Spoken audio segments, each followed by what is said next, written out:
يا زهور الروض ميدي أسمعي ليلي نشيدي.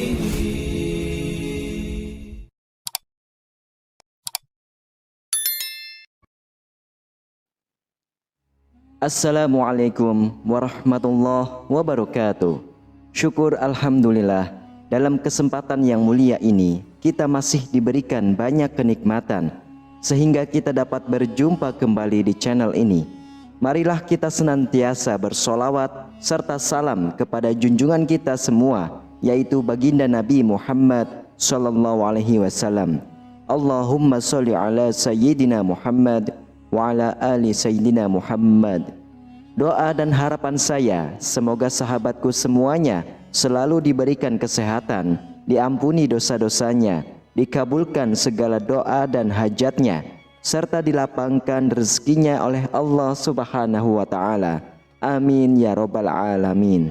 Sahabatku yang dirahmati Allah Subhanahu wa Ta'ala, kita sebagai makhluk sosial terkadang sering menceritakan berbagai kehidupan kepada orang lain, baik itu kepada keluarga ataupun teman. Namun alangkah baiknya jika semua hal dalam kehidupan kita tidak diceritakan kepada orang lain. Kita harus memberikan batasan terhadap hal apa saja yang boleh ataupun tidak boleh diceritakan kepada orang lain, agar tidak merugikan diri sendiri. Ada 5 perkara yang jangan sampai perkara tersebut diceritakan kepada orang lain, walaupun orang itu adalah istri kita ataupun orang yang kita cintai. 5 perkara ini jangan siapapun tahu, cukuplah hanya kita dengan Allah saja yang tahu. Lalu apa sajakah 5 perkara itu? Silakan simak videonya hingga selesai supaya bisa memahami isi yang terkandung dalam video ini. Yang pertama adalah dosa ataupun aib kita sendiri.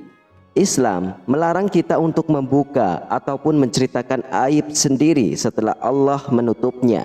Rasulullah Shallallahu Alaihi Wasallam bersabda, setiap umatku akan mendapatkan ampunan dari Allah Azza wa Jalla kecuali al-mujahirin, yaitu semisal ada seorang laki-laki yang mengerjakan sebuah perbuatan buruk pada malam hari, kemudian ia menjumpai waktu subuh dan Allah telah menutup aibnya berupa perbuatan buruk. Lalu laki-laki tersebut mengatakan, wahai fulan, aku telah mengerjakan sebuah perbuatan buruk atau jelek ini dan itu. Maka itulah orang yang malamnya Allah telah menutup aibnya, lalu ia membuka aibnya sendiri di waktu subuh. Hadis riwayah Imam Bukhari dan Imam Muslim. Syekh Muhammad bin Salih Al-Utsaimin rahimahullah mengatakan, al-mujahirin adalah orang-orang yang menunjukkan bahwa ia telah berbuat maksiat kepada Allah Azza wa Jalla. Rasulullah Shallallahu Alaihi Wasallam bersabda, setiap umatku dimaafkan kecuali orang yang terang-terangan melakukan maksiat, dan termasuk terang-terangan adalah seseorang yang melakukan perbuatan maksiat di malam hari, kemudian di paginya ia berkata, wahai fulan, kemarin aku telah melakukan ini dan itu, padahal Allah telah menutupnya, dan di pagi harinya ia membuka tutupan Allah atas dirinya. Hadis riwayah Imam Bukhari dan Imam Muslim. Maka dari itu hendaklah kita langsung bertaubat ketika melakukan kesalahan dan menutup erat aib tersebut. Lalu yang kedua adalah tidak boleh menceritakan aib orang lain. Aib adalah bagian dari masa lalu setiap orang, sehingga tidak boleh disebarkan apalagi dengan maksud menjelekkan. Allah Subhanahu wa Ta'ala berfirman tentang perintah menutup aib sesama. Sesungguhnya orang-orang yang ingin agar berita perbuatan yang amat keji itu tersiar di kalangan orang-orang yang beriman, bagi mereka azab yang pedih di dunia dan di akhirat, dan Allah mengetahui sedangkan kamu tidak mengetahui. Quran Surah An-Nur ayat 19. Ajaran Islam memerintahkan setiap muslim supaya menutup aib, baik aib diri sendiri maupun aib orang lain.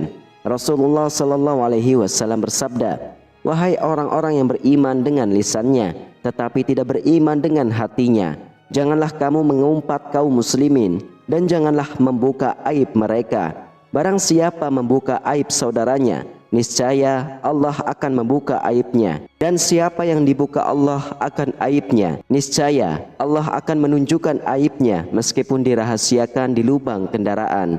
Hadis riwayah Imam Tirmizi. Lalu yang ketiga adalah urusan ranjang suami istri. Ada beberapa umat muslim yang terkadang terlalu terbuka atau mereka yang baru menikah menceritakan hubungan intim dengan pasangannya, baik suami maupun istri, atau kepada teman terdekatnya hanya untuk mencairkan suasana atau bercandaan saja. Padahal dalam ajaran agama Islam, hubungan intim antara suami dan istri ini tidak boleh diumbar ke siapapun. Merasa sudah sah, banyak pasangan suami istri yang memang sengaja berduaan dan menciptakan momen intim.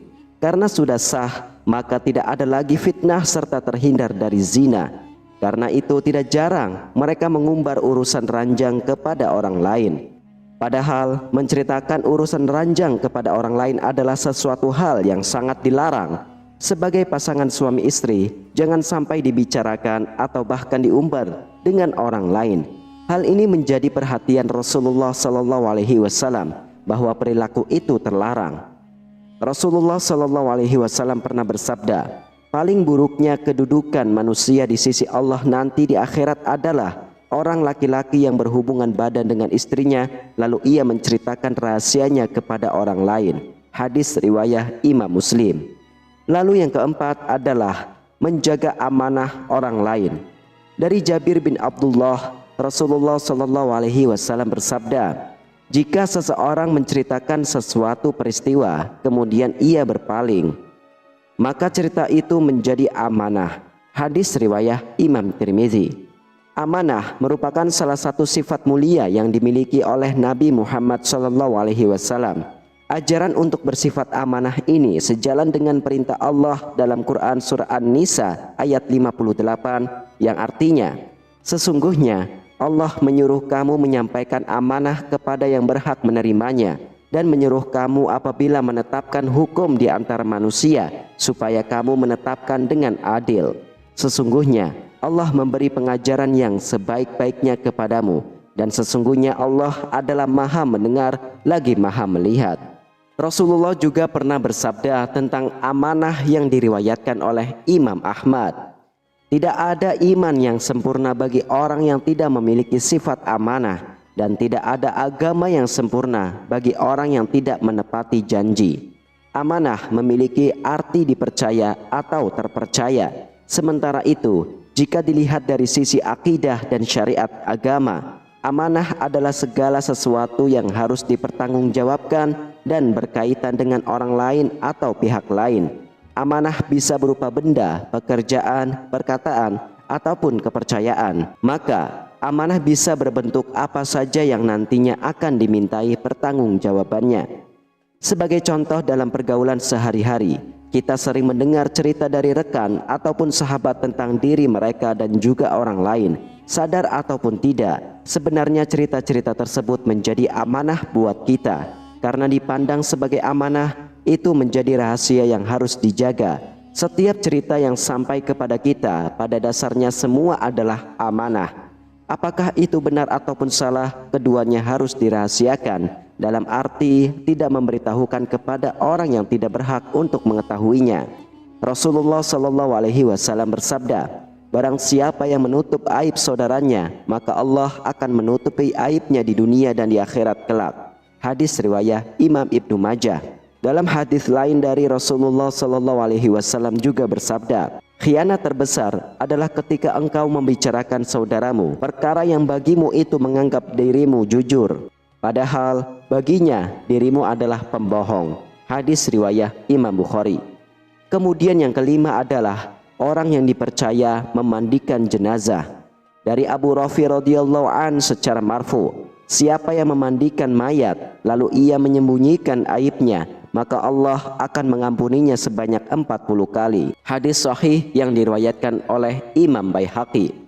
Dalam hadis ini terdapat penjelasan tentang keutamaan orang memandikan mayat lalu melihat aibnya kemudian menutupinya.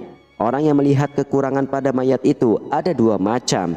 Yang pertama yang berkaitan dengan kondisinya, dan yang kedua yang berkaitan dengan tubuhnya. Jenis yang pertama misalnya, jika ia melihat perubahan wajah yang menghitam dan menjadi jelek pada mayat, maka ini bisa jadi merupakan tanda su'ul khotimah. kita mohon kepada Allah untuk keselamatan dirinya, maka dia tidak boleh menceritakan kepada orang lain bahwa aku telah melihat orang ini dalam kondisi seperti ini. Karena ini berarti mengungkap aibnya, sementara orang itu telah pergi menghadap Robnya, dan Allah akan memberinya balasan yang pantas dengan adil atau maaf atas karunia-Nya. Dan yang kedua, seperti jika ia melihat cacat di punggung mayat yang selama hidupnya ia tutupi dari orang lain, maka orang yang menutupinya saat kematiannya mendapatkan pahala ampunan yang besar sebanyak 40 kali. Wallahu a'lam bishawab. Sahabatku yang dirahmati Allah Subhanahu wa taala, itulah mengenai 5 hal yang tidak boleh diceritakan kepada orang lain. Semoga kita semua adalah orang yang selalu amanah serta tidak suka menceritakan ataupun mengumbar aib diri kita maupun orang lain kepada siapapun. Demikianlah hanya ini yang bisa saya bagikan dan sampaikan. Semoga bermanfaat untuk kita semua. Amin ya rabbal alamin. Wassalamualaikum warahmatullahi wabarakatuh.